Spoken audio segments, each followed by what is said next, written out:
Welcome to the Tippah County Development Foundation Halftime Show, featuring the leaders of the North and South Tippah School Districts. Development Foundation Director Chris Llewellyn knows that moving forward together starts with our students and their school leaders. Find out how you can be a part of Tippah County moving forward together at tippahcounty.org. Hey everybody, welcome to the Tippah County Development Foundation halftime show where we're moving forward together. Tonight I have in the studio with me Dr. Damon Ladner, who is the principal at Ripley Middle School. Dr. Ladner, thanks so much for coming in. Yeah, thank you very much for having me. I'm glad to be a part of the show and be a part of your program. Man, you're at the toughest place on the block. Everybody tells me that for some reason. They say you're either crazy or we're handpicked to be with middle school students all day long. But as I tell them, it's my favorite grade, my favorite age. They definitely don't know everything yet, but they think they do. Not sure who they are yet at all, so we get to help mold that as well and kind of guide them along the process of becoming young adults or young teens, really. But I call it the cocoon. I say children change more from the time they enter 5th grade at Ripley Middle School till they leave 8th grade at Ripley Middle School. And it is a total transformation. I have never heard that said better in my life. Yes. You're absolutely correct. Yes, and, a student will come in and they'll blossom. They will really blossom and change tremendously academically, emotionally, socially, physically, all those different ways as they go through their middle school years. Yeah, and some come out as butterflies and some come out as moths. Well, we work for butterflies, we're hoping we get those pretty colors and everybody comes out and they're in that good tiger, orange and black stripes. But, you have a few that take a little bit longer to get out.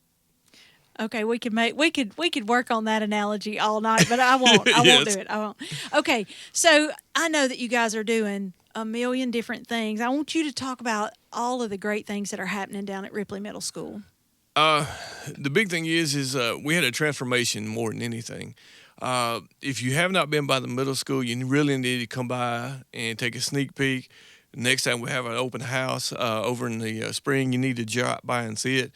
This summer, we are working intently on changing the outlook of the school and the view of the school, not only as far as our accreditation level and academics, but also as far as the appearance. It's one of those things I truly believe that if you want to be an A school, you have to look, act, walk, talk like an A school.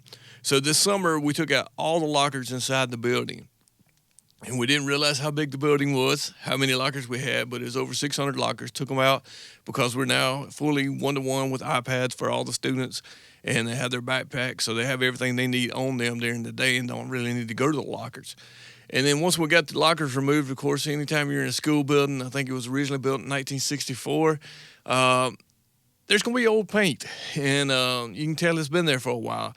So we went and totally repainted the interior of the building, and both levels, top and bottom, and redid all the door frames. And when you walk in, the most common thing everybody says is, wow, this is a totally different building, totally different place. And that's what we were going for. After we repainted everything, redid all the floors, cleaned those up, put banners up in the hallways, settling where each teacher was in their classroom. And then the other thing, I took inspirational quotes from my teachers, said, give me your best quote. And then Miss Suzanne Rawson, who's our new band teacher, middle school band teacher, gave them to her, and she is just dynamic.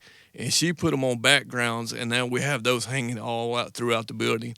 And our next phase of doing that is we're getting quotes from our students, and whatever the students put forward, we're going to put those with designs to put in other places throughout the building. Because one thing we learned was when we got rid of all those lockers, we got a lot more wall space than we thought we had. So we're going to display as much as we can about the students. Really good place. We're not through totally designing it, but at the front we have our Hall of Fame. And every student that scores a perfect score at Ripley Middle School, they go up on the wall right there. So just changing the way we look, think, and carry ourselves, and working hard every day to get to that A school. All of that just warms my heart. That is fantastic. Well, thank you. It's been a team effort. It took a lot of time and effort and energy, but it really looks good. If you want to see the biggest thing, Monday night, October 23rd, I think it is, whatever it is, we're starting basketball season. And many people remember the old high school gym that is now the middle school gym. And the floor that was in there, I don't think it's been sanded and redone in probably 20 years or more. We totally redid that. And it's got a totally different look, totally different feel, a total brightness about the place. It just does not look like the same gym anymore. And so we're truly proud of that. So come out and watch basketball with us, and you'll get to see the new look of the gym. Plan is next summer to replant bleachers and walls in there as well. So constant transformation, constant improvement. That's our mindset.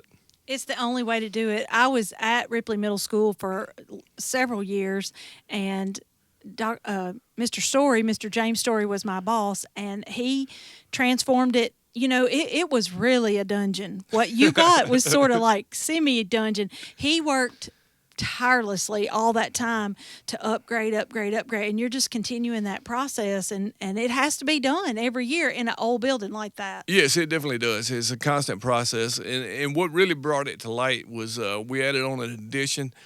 School board was wonderful. We were busting at the seams, didn't have room to stick anybody anywhere. We're using back of the stage, we're using closets. So we added on 4 new classrooms, which helped us have more space to have other teachers in rooms. And when we did that, it's kind of like, okay, you know, I painted this wall, I changed this up, now I got to do the whole house kind of deal. Yes. So that kind of spurred it on, but it was needed, as you say, and it makes a tremendous difference. You have about how many students and what grades? It's grades 5 through 8. There's 474 students. We have, around 110 roughly in each grade, if you want to average it out that way. And you basically have a wing for the 7th and 8th grade and a wing for the 5th and 6th grade. Is that still correct? Yes, that's still correct. 5th grade is down in the new addition. You wouldn't imagine those teachers volunteered to move into the new classrooms in the new addition. I bet they did. They did. So we put them down there. We put our special education department right in the middle of the school, basically. It's where they're all working together and can work as a team now. And then we have the 6th grade up near the front of the what we call now B Hall. It's 5-6 Hall, but we call it B Hall. We have them labeled A Hall, B Hall, C Hall, and then D building. The idea is God forbid we ever have an emergency.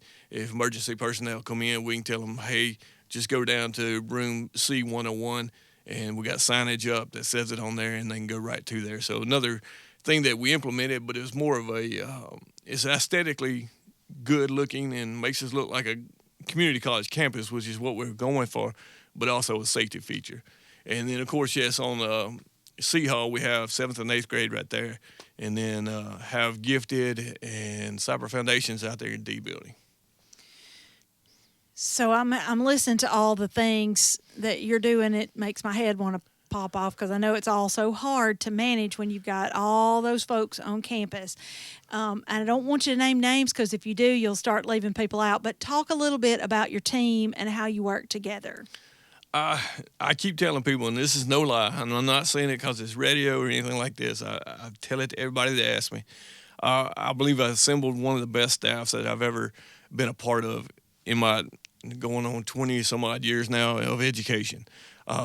We have people who are committed. The thing I really love is they're committed to Ripley, and they're committed to making their community better. They get it. They see it. They see if we do our job at Ripley Middle School and work and develop and improve those kids every day, that the community is going to get better.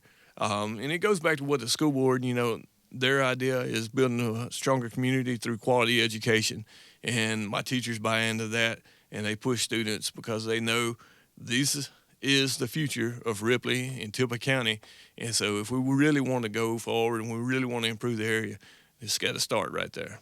I agree. I have said for the whole time I've been here that the middle school of Ripley is the linchpin of the whole district. Nobody thinks that, but I just know that it is, because if you can't keep them in that cocoon, like you just said, and make them come out as nice, great butterflies, you cannot recover. Those Right. kids cannot recover if they don't have a good middle school experience. They just are not going to. Right, yeah, and the elementary schools does a great job of preparing them and everything like that, and it's our job to just build upon that. And Mr. Buchanan over there, I keep telling him I'm going to push him as hard as I can by sending him better and better students every year, and so far we've been able to do that. Tell me other projects that you have going on, because I know there are a million. There are. We do constantly have different programs going on. Big thing that we're pushing for this year is a bullying prevention program. Middle school is such a hard age. There's no denying it. And you try to get them to understand everybody's going through something hard when they're in middle school. So you got to have some empathy. You got to have some grace. And you've got to be, if anything you can be, is be kind. And so we're really pushing that bullying prevention program. We had a speaker come in August 15th, talk to the school body about that, and made a tremendous impact on the students. We realized that one time's not enough. So we plan to, in the coming weeks, bring in another speaker or either have another program to touch that nerve again, because it really affected the students. Many times you think children today or students in middle school aren't listening. They're taking everything to heart. They're listening to everything you're saying, and they're taking it in. May not show it, but they're taking it in. And so we want to go back to that and go back to that idea of be kind to everybody in the school. Everybody in the school is going through something, so keep working on that. And so just want to make it a place to where, everybody's helping everybody. And so that's a constant process with that one. Biggest thing we just completed, actually, this past month, end of September, got a brand new camera system in for the school. So we now have a system with 37 cameras around the school building. Makes it a lot safer. Can really take care of our students and work with them to protect them, be on the lookout for them, help them out and everything that we do. And, of course, I guess the big crowning moment that we're happy about is our middle school football team, the 8th grade football team, just completed their season by winning the Big Ten Conference Championship, and we beat Amory 28-14. Super excited about that. We could hear the cheering from up here. Hey, that's what I'm talking about. Everybody invested. Everybody is part of it. That team, when we talk about the cocoon and growth, those young men, from the time they were in the 7th grade playing football to now, as they finish their 8th grade season, have grown and developed so much. And they gelled. They gelled as a team. They had one idea, one thought, one purpose. And that was that they were going to come back in, and over the summer they were going to work harder than any other group has worked, and they were going to come in and win that championship. And by gosh, they did it. They worked their tails off. So I was super proud of them. It was great to see the guys get it. But when I saw all the parents, we let them come in on the west end down there by the high school locker room and come on the field with their kids and celebrate with them. Seeing the parents smile and the joy of the parents of watching their children, complete something that they've worked so very hard for, that made it worth it right there. And I truly enjoyed that moment. I want to go back to your bully prevention thing just for a minute, because you said earlier that you're one-to-one with the iPads and everything is digital. Have you been able to address what people call cyberbullying and the digital ways that kids can get to each other and hurt each other?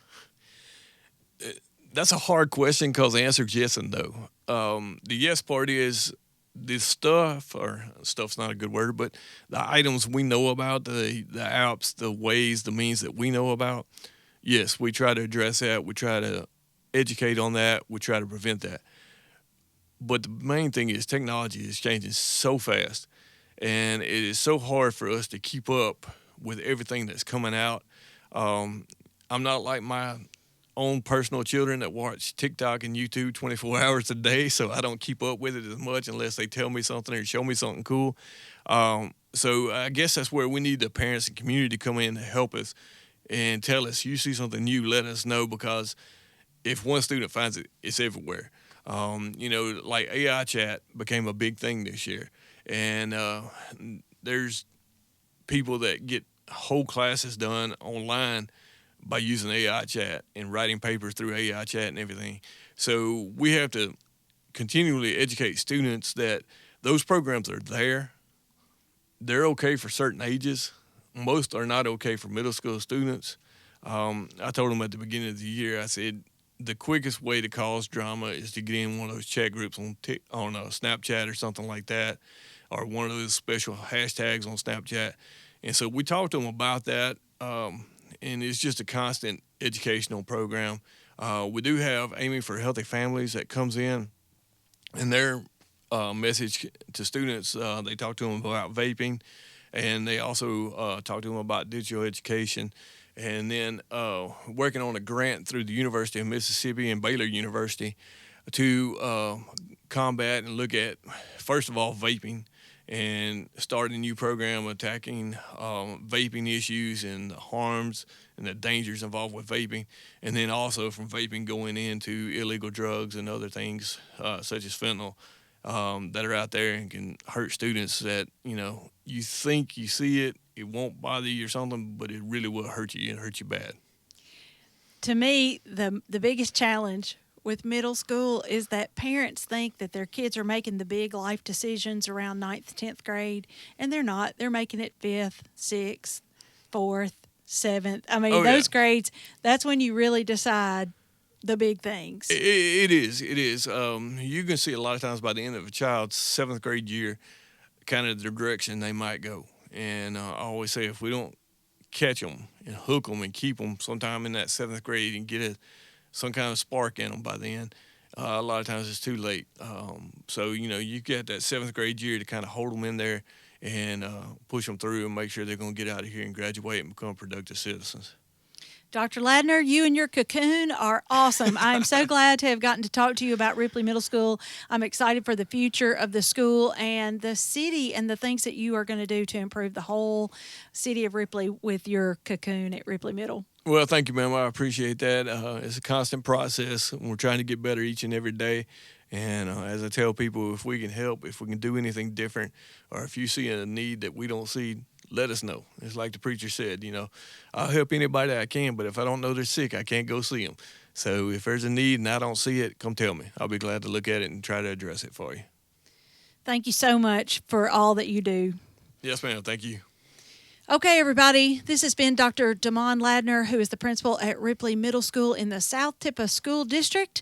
And that's it for this episode of the Tippah County Development Foundation halftime show, where we're moving forward together. I hope you enjoy the rest of the game. This halftime show has been brought to you by the Tippah County Development Foundation, moving Tippah County forward together. And now we take you back to the second half of tonight's game.